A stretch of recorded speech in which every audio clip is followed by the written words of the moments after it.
नमस्कार, मैं जितेंद्र यादव। आप सभी का हमारे YouTube चैनल एजस्कर में हार्दिक स्वागत है।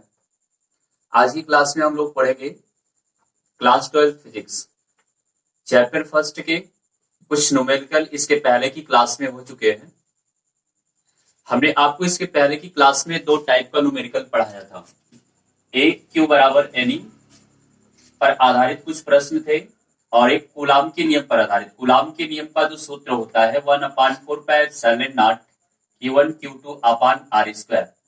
तो पिछली क्लास में हम लोगों ने इन दोनों सूत्रों पर आधारित कुछ क्वेश्चन सॉल्व किए थे और आज हम लोग कूलाम के नियम पर आधारित कुछ और क्वेश्चन करेंगे। उसके बाद में फिर क्वेश्चन का टाइप चेंज करेंगे। तो आज का पहला क्वेश्चन है, दो बिंदु आवेश +9e तथा E एक दूसरे से 16 सेंटीमीटर की दूरी पर स्थित है। इनके बीच एक आवेश Q को कहां रखा जाए कि वह संतुलन में हो। तो आज का पहला क्वेश्चन देखिएगा, दो बिंदु आवेश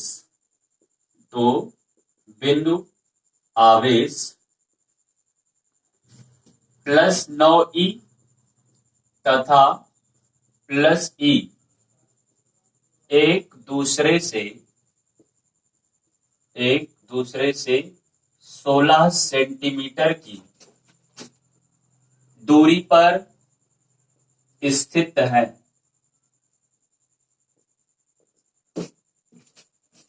इनके बीच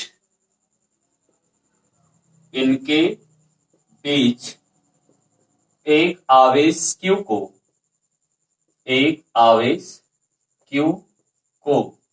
कहां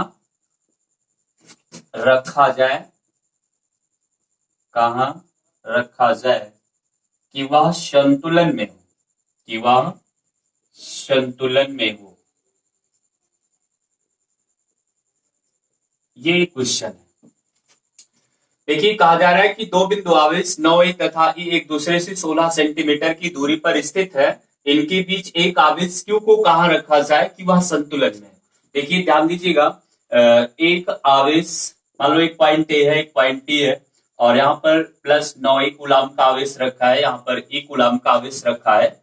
इन दोनों आवेशों की जो बीच की डिस्टेंस है उसे 16 सेंटीमीटर दिखा देते हैं।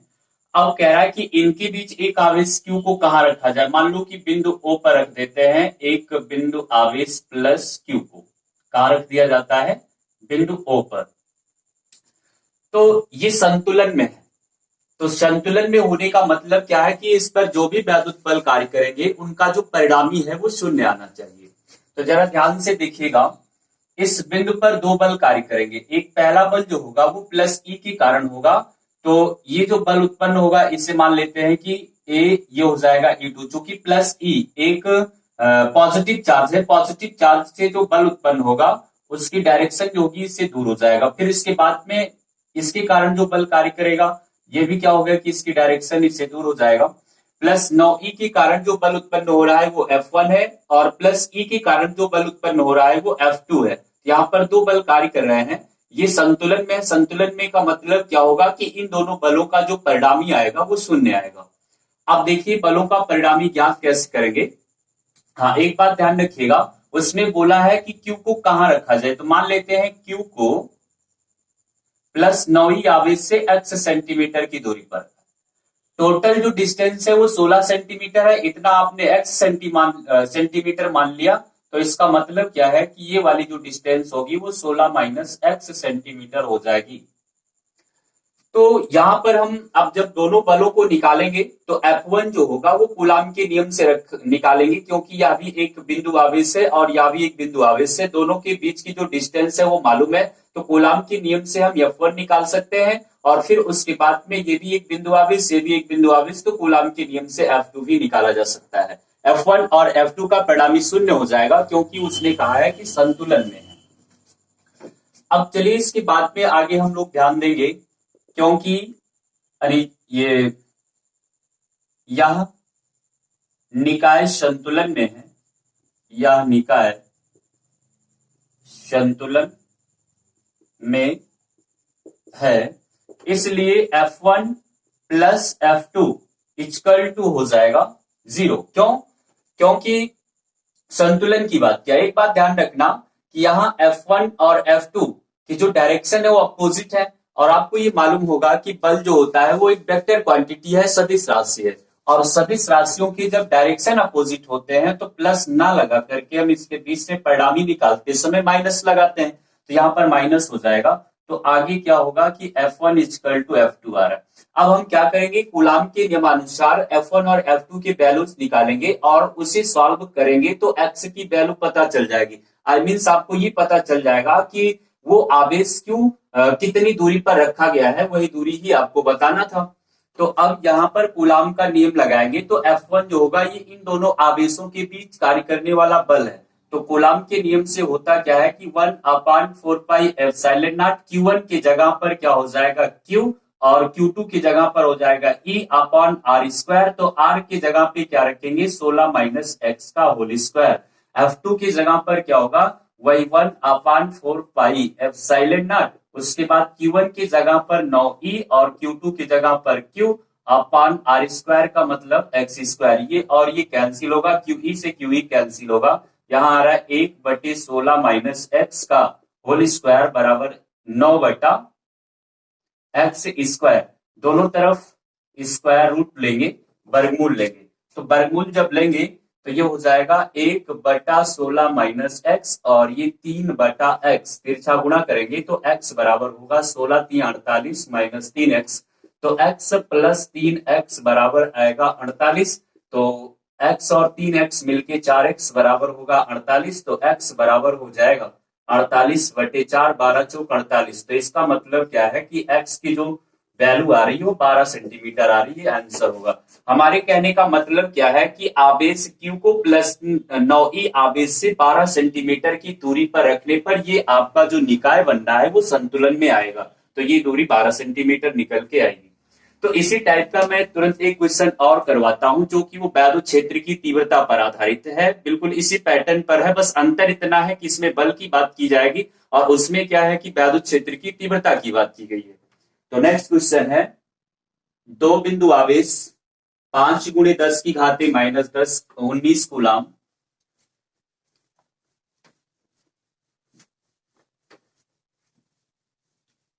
देखिएगा इसका सेकेंड क्वेश्चन। दो बिंदु आवेश 5 × 10⁻−19 कूलाम तथा 10 × 10⁻−19 कूलाम के परस्पर 1 मीटर की दूरी पर हैं। दो बिंदु आवेश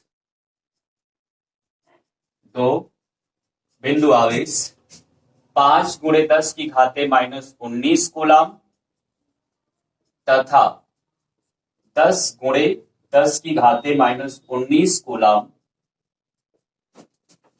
परस्पर 1 मीटर की दूरी पर स्थित है, परस्पर 1 मीटर की दूरी पर स्थित है। उनको मिलाने वाली रेखा के किस बिंदु पर वैद्युत क्षेत्र 0 है। आगे कहा जा रहा है कि उनको मिलाने वाली रेखा के किस बिंदु पर वैद्युत क्षेत्र 0 है, किस बिंदु पर वैद्युत क्षेत्र 0 है। बिल्कुल उसी पिछले क्वेश्चन से मिलता जुलता क्वेश्चन है। अब ध्यान देंगे, दो बिंदु आवेश है, एक 5 × 10⁻−19 कूलाम का और एक 10 × 10⁻−19 कूलाम का परस्पर 1 मीटर की दूरी पर है। इनको मिलाने वाली रेखा कि किस बिंदु पर वैद्युत क्षेत्र की तीव्रता 0 है।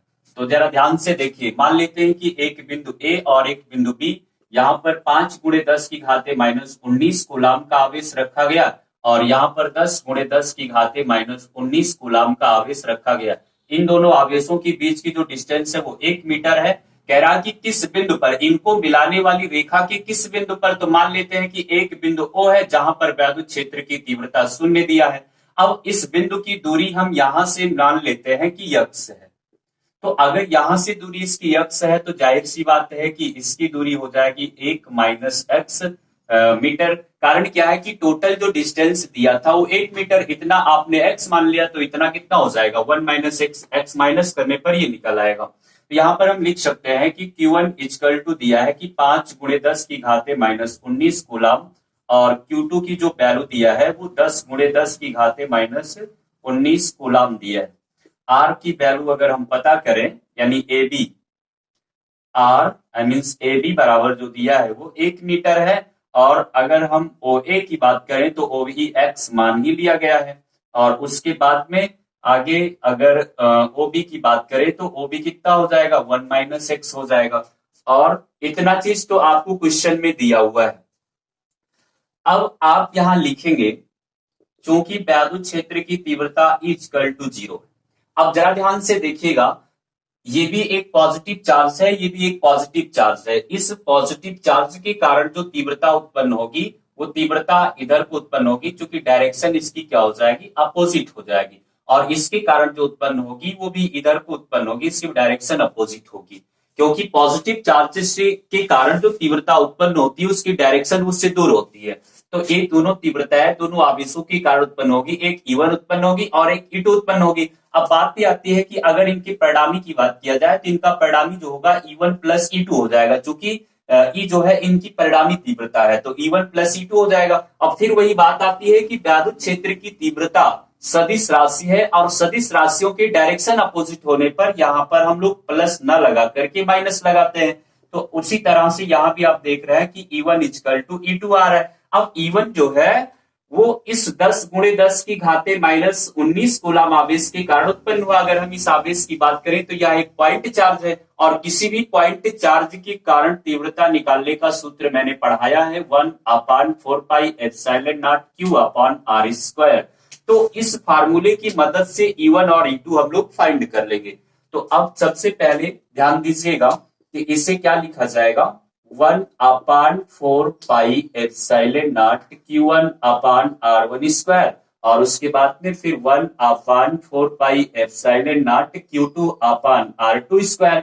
अब ये हो जाएगा 1/4πε0 वैल्यू Q1 की कितना रख देते हैं 10 गुणे 10 की घाते माइनस 19 बटे R1 1 माइनस एक्स है तो इसका होल स्क्वायर, और ये भी होगा 1/4πε0 Q2 की वैल्यू है 5 गुणे 10 की घाते माइनस 19 और R2 की वैल्यू x है तो x का स्क्वायर। मतलब इस आवेश के कारण तीव्रता E1 और इस वाले आवेश के कारण तीव्रता दोनों की वैल्यू हमने बिंदु आवेश के कारण जो सूत्र होता है उससे निकाल दिया।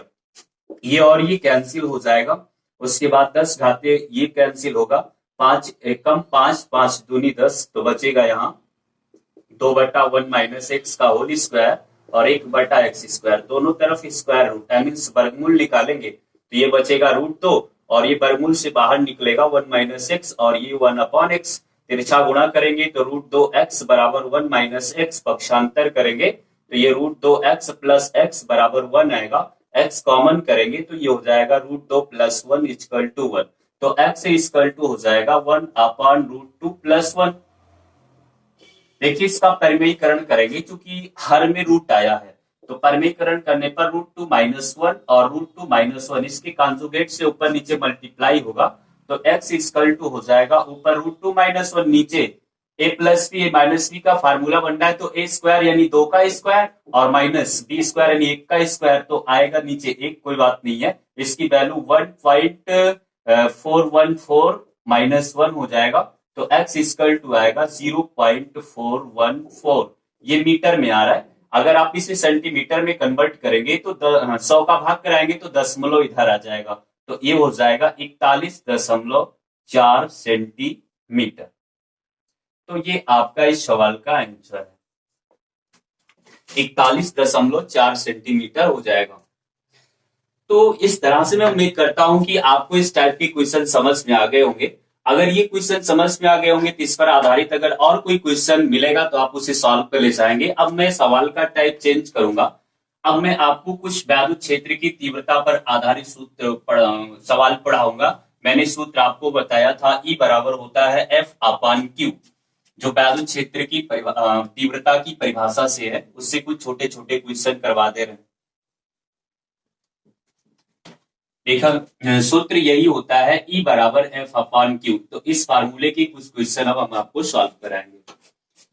तो पहला क्वेश्चन है 5 × 10⁻⁻⁴ कूलम आवेश पर 2.25 न्यूटन का बल कार्य करता है, तो उस पर वैद्युत क्षेत्र की तीव्रता का ज्ञात कीजिए।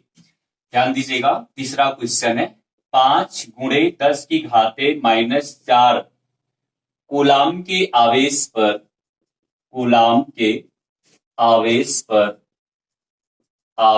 पर 2.25 न्यूटन का बल कार्य करता है, बल कार्य करता है, तो वैद्युत क्षेत्र की तीव्रता का मान ज्ञात कीजिए। तो वैद्युत क्षेत्र की तीव्रता का मान ज्ञात कीजिए। ध्यान दीजिए, 5 × 10⁻⁻⁴ कूलम, इसका मतलब क्या है कि Q इक्वल टू दिया है 5 × 10⁻⁻⁴ कूलम, और बल कितना कार्य करता है 2.25 न्यूटन। तो आवेश दिया है और उसके बाद में आपको बल दिया है, तो निकालना क्या है, वैद्युत क्षेत्र की तीव्रता E। तो फार्मूला होता है E equal to F upon Q. तो E बराबर हो जाएगा, बस वैल्यू पुटअप कर दीजिए 2.25, और उसके बाद में Q की वैल्यू 5 × 10⁻⁻⁴। दशमलव हटा दो, 10⁻², यहां बढ़ा लेंगे क्योंकि यहाँ पे उतने अंकों की कमी है। तो ये हो जाएगा 225/5, और ये 10⁻⁻² आए, ऊपर गया तो प्लस का, तो 5 चौक 20, 5 9 45 होता है, सॉरी 5 चौक 20 और 5 25 बनेगा, तो 5 25 25, 5 चौक 20, 5 25 25। ई का मान क्या हो जाएगा 45 × 10⁻², न्यूटन प्रति कूलम। ये वैद्युत क्षेत्र की तीव्रता होगी। ये बिल्कुल छोटे छोटे क्वेश्चन है, बस कमाल फार्मूले का होता है। अगर आपको फार्मूले याद है तो लगा ले जाएंगे, इसमें कुछ विशेष है नहीं। अब इसी टाइप का और क्वेश्चन देखिएगा, तो 3 सवाल लगातार करवा रहे हैं आपको। बस आप टाइप पर ध्यान दीजिए कि अगर एक टाइप का सवाल समझ में आएगा तो उस टाइप का जो भी क्वेश्चन होगा आप सब लगा ले जाएंगे। कह रहा कि किसी वैद्युत क्षेत्र में 5 माइक्रो कूलम का आवेश 1 मिली न्यूटन, मतलब आवेश पर 1 मिली न्यूटन का बल कार्य करता है, तो वैद्युत क्षेत्र की तीव्रता ज्ञात कीजिए। तो ये चौथा क्वेश्चन है, किसी वैद्युत क्षेत्र में, किसी वैद्युत क्षेत्र में, आगे है 5 माइक्रो कूलम आवेश पर, 5 माइक्रो कूलम आवेश पर 1 मिली न्यूटन, mn मिली न्यूटन समझ जाइएगा, 1 मिली न्यूटन का बल कार्य करता है, बल कार्य करता है, तो उस पर वैद्युत क्षेत्र की तीव्रता का मान कितना होगा। वैद्युत क्षेत्र की तीव्रता का मान कितना होगा, वैद्युत क्षेत्र की तीव्रता का मान कितना होगा। तो ये आपका बिल्कुल सिंपल सा क्वेश्चन है कि 5 माइक्रो कूलम का आवेश है, तो क्यू की जो वैल्यू दिया है वो 5 माइक्रो कूलम दिया है, इसे कूलम में कन्वर्ट कर लीजिए, 5 × 10⁻⁻⁶ कूलम। देखिए माइक्रो की घात 10/6 होती है।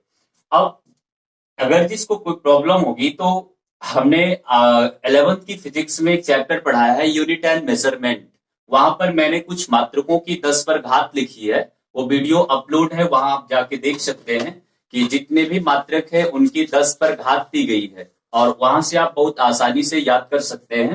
तो लेकिन यहाँ पर तो मैंने बता ही दिया है कि माइक्रो की घात 10/-6 होती है। अगर क्यू की वैल्यू 5 माइक्रो कूलम दिया है तो उसे जब कूलम में कन्वर्ट करेंगे तो 5 × 10⁻⁻⁶ हो जाएगा। अब आगे हम बल की बात करें तो बल का मान 1 मिली न्यूटन दिया है, तो मिली की जो घात होती है 10 पे वो -3 होती है, तो ए हो जाएगा 1 मिली न्यूटन इक्वल टू 10⁻³ -3 न्यूटन। अब देखो ये दोनों एसआई सिस्टम में हो चुके हैं। अब क्वेश्चन को हम बहुत आसानी से सॉल्व कर सकते हैं। इसे एसआई सिस्टम में क्यों चेंज करना पड़ा? क्योंकि आपको वैद्युत क्षेत्र की तीव्रता निकालनी है, और वैद्युत क्षेत्र की तीव्रता का जो मात्रक होता है वो न्यूटन प्रति कूलम होता है। जो चीज हमें फाइंड करना होता है पहले उसके मात्रक पर बात करते हैं। उसका मात्रक होता क्या है? मात्रक न्यूटन प्रति कूलम, तो इसमें न्यूटन है, जबकि ये बल का मात्रक है एसआई सिस्टम में। तो इसको इसलिए एसआई सिस्टम में करना पड़ेगा, तभी दोनों बातें मैच करती हैं। अधिकतर लोग जो दिया होता है वहीं पर सवाल लगाना शुरू कर देते हैं जबरदस्ती, तो उनका आंसर कभी भी मैच नहीं करता है। तो ये सब छोटी छोटी बातें होती है, इसको आप लोग ध्यान दीजिए, सीखिए। अब उसके बाद में अब क्या निकालना है? वैद्युत क्षेत्र की तीव्रता। तो E बराबर हो जाएगा F अपान Q। तो F अपान Q, तो F की वैल्यू 1 गुणे 10 की घाते -3 है, Q की वैल्यू 5 गुणे 10 की घाते -6 है। तो 1 बटा ये 5 होगा 10 की घाते -3, और ये ऊपर गया -6 तो प्लस का 6 होगा। इसको जब सरल करेंगे, दशमलव बढ़ाएंगे 10 होगा, 5 दूनाई 10 होता है, तो 0.2 इंटू 10 की पावर 3 आएगा। ये वैद्युत क्षेत्र की तीव्रता है। अगर आप दशमलव यहां ले जाना चाहते हैं तो 10 की घाते -1 का मल्टीप्लाई करना पड़ेगा, तो ये हो जाएगा 2 गुणे 10 की घाते 2, और इसे आप ऐसा भी लिख सकते हैं 200 न्यूटन प्रति कूलम। तो ये इस सवाल का आंसर होगा। तो इस तरह से सवालों को लगाते हैं। आइए इस टाइप का मैं एक सवाल और पढ़ाता हूं, उसके बाद में फिर सवाल का टाइप चेंज करेंगे।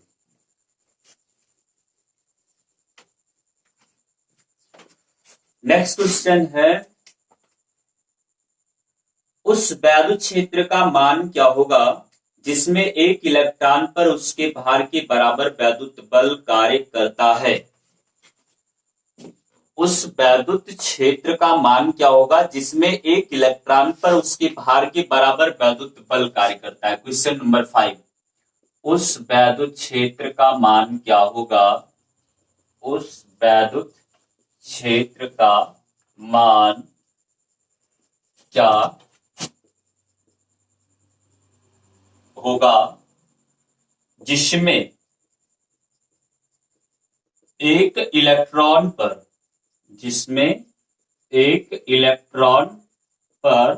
उसके भार के बराबर बल कार्य करता है? उसके भार के बराबर बल कार्य करता है, जिसमें एक इलेक्ट्रॉन पर उसके भार के बराबर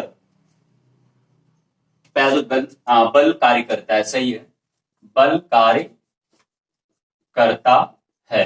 तो ये सवाल है। उस वैद्युत क्षेत्र का मान क्या? आई मीन्स आपको वैद्युत क्षेत्र की तीव्रता फाइंड करना। एक इलेक्ट्रॉन पर उसकी भार के बराबर बल कार्य करता है। इसका मतलब क्या है कि इलेक्ट्रॉन का भार बराबर, इलेक्ट्रॉन का भार बराबर है इलेक्ट्रॉन पर कार्यरत वैद्युत बल। ये क्वेश्चन में कहा गया है कि इलेक्ट्रॉन का जो भार है उस पर कार्य करने वाले वैद्युत बल के बराबर है, और हमें वैद्युत क्षेत्र की तीव्रता फाइंड करना है। तो ध्यान दीजिएगा, इलेक्ट्रॉन का जो आवेश होता है, ऐसा क्वेश्चन में दिया है, ये 1.6 इंटू 10 की पावर -19 कूलम, और इलेक्ट्रॉन का जो द्रव्यमान होता है, ईएम से डिनोट कर दे रहे हैं, ये 9.1 इंटू 10 की पावर -31 केजी होता है। ऐसा क्वेश्चन में दिया, बहरहाल इसे आप लोगों को याद होना चाहिए। तो कुछ कांस्टेंट वैल्यू है। अब इलेक्ट्रॉन का भार, अगर इलेक्ट्रॉन के भार की बात करें तो ये हो जाएगा mg। किसी भी वस्तु का जो भार होता है वो mg होता है, और उस पर कार्य करने वाला जो वैद्युत बल होगा वो F हो जाएगा। अब आगे ध्यान दीजिएगा कि mg बराबर, इसे हम लिख सकते हैं EQ, क्योंकि वैद्युत क्षेत्र की तीव्रता के सूत्र में मैंने आपको बताया कि E बराबर F अपॉन Q होता है, तो F इक्वल टू EQ हो जाएगा। अगर इलेक्ट्रॉन की बात की जा रही है तो एक इलेक्ट्रॉन के आवेश को E से लिखते हैं, तो Q की जगह पे क्या रखना पड़ेगा? E। अब उसके बाद आपको तीव्रता की वैल्यू निकालना है, तो तीव्रता बराबर हो जाएगा mg या पानी। तो m की जो वैल्यू है वो 9.1 इंटू 10 की पावर -31 और जी की वैल्यू 10, उसके बाद ई की वैल्यू 1.6 इंटू 10 की पावर -19। इसे सॉल्व करेंगे। सॉल्व करने पर ये बन जाएगा आपका कितना, 91/16, 10 की पावर -30, ऊपर गया तो +19। अब इसे सरल करेंगे तो 16 से अगर आप इसे काटते हो तो 16 संग 96 ज्यादा हो जाएगा, 16 पंचे 80, 16 पंचे 80 और 11 91, दशमलव लगाए हैं तो जीरो बढ़ाएंगे 110, 16 छंग 96, 16 संग 96 यानी 16 आएगा, तो बहुत है इतना। बस इसके बाद भी छोड़ देंगे, 5.6 आएगा इंटू 10 की पावर, इसमें से जब घटाएंगे तो एक 20 10 30 -11, तो यही आंसर हो जाएगा। यानी वैद्युत क्षेत्र की जो तीव्रता की वैल्यू आएगी वो आएगा 5.6 गुणे 10 की घाते -11 न्यूटन प्रति कूलम। वैद्युत क्षेत्र की तीव्रता का ये मात्रक होता है। तो वैद्युत क्षेत्र की तीव्रता की जो परिभाषा होती है उस पर आधारित मैंने आपको 3 क्वेश्चन करवाया है।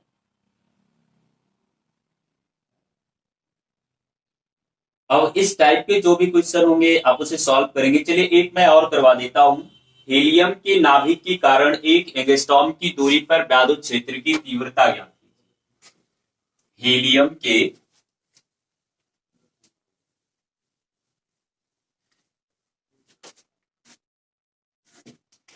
क्वेश्चन नंबर 6,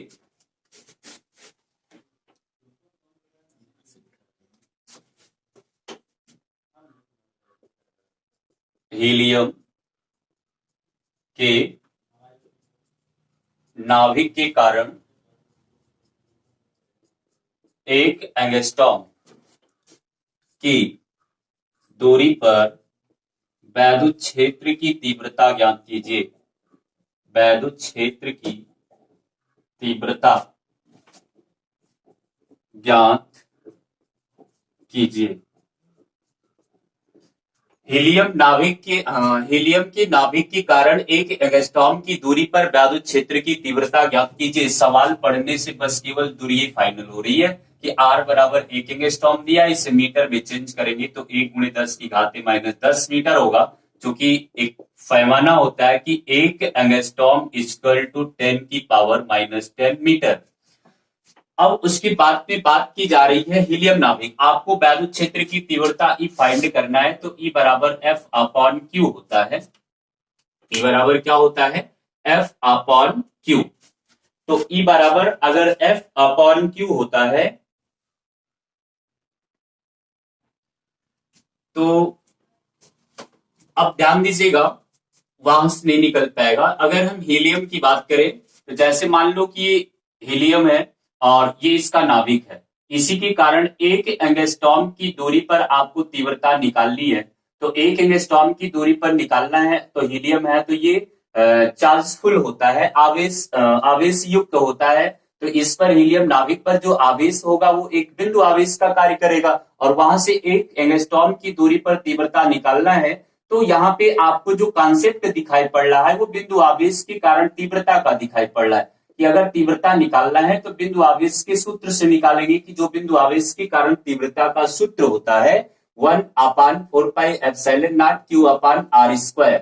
देखिए सवाल को जब उसे आप विजुलाइज करेंगे, चित्र से प्रदर्शित करेंगे, तो अपने आप आपके दिमाग में आएगा कि अब हमें करना क्या है। तो ये मान लो हीलियम नाभिक है, यहाँ पर कोई चार्ज रखा हुआ है, तो एक एग्जाम की दूरी पर तीव्रता निकालना है, तो फट से आपके दिमाग में आएगा कि एक पॉइंट चार्ज है, पॉइंट चार्ज से कुछ दूरी पर तीव्रता, तो यही सूत्र लगाएंगे। अब इसके बाद में पता ये करना पड़ेगा कि हीलियम नाभिक है तो उस पर आवेश कितना है। तो एक चीज ही ध्यान रखिएगा कि एक हीलियम नाभिक में 2 प्रोटॉन या 2 न्यूट्रॉन होते हैं। बात हमें आवेश की करना है, तो न्यूट्रॉन पर तो कोई आवेश ही नहीं होता है, तो उसको वहां से कैंसिल कर देंगे, तो प्रोटॉन है। तो एक हीलियम नाभिक पर 2 प्रोटॉन होते हैं, और प्रोटॉन पर आवेश आपको पता है कि 1.6 इंटू 10 की पावर 19 कूलम होता है पॉजिटिव चार्ज में। तो इसका मतलब क्या है कि एक हीलियम नाभिक पर 2 प्रोटॉन होता है, तो एक हीलियम नाभिक पर 2 प्रोटॉन के बराबर धनावेश होगा, तो ये हो जाएगा 16 दूनी 32, 3.2 गुणे 10 की घात -19 कूलम।